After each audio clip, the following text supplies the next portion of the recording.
بهت یه آلبوم نیست، یه پازل بی‌نقصه. ستون چپ یه فضای ساکت و بیروح رو نشون میده و ستون مخالف یک فضای پرهیاهو و برانگیخته. اگه دقیق‌تر نگاه کنیم بهتر متوجهش میشیم.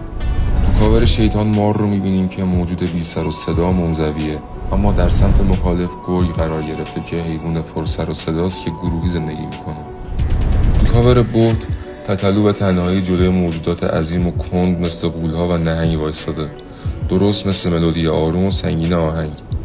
اما تو جنگل تاریک با رفقاش جلوی موجودات کوچیک و فرز مثل پرنده ها و موش‌ها ایستاده که با حال و هوای ترپ و ملودی تند شماهنگه.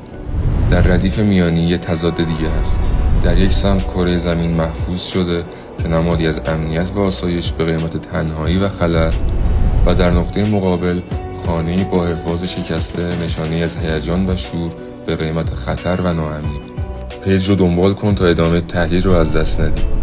راستی تو کامنت ها بنویس از ستون میانی چی برداشت میکنی؟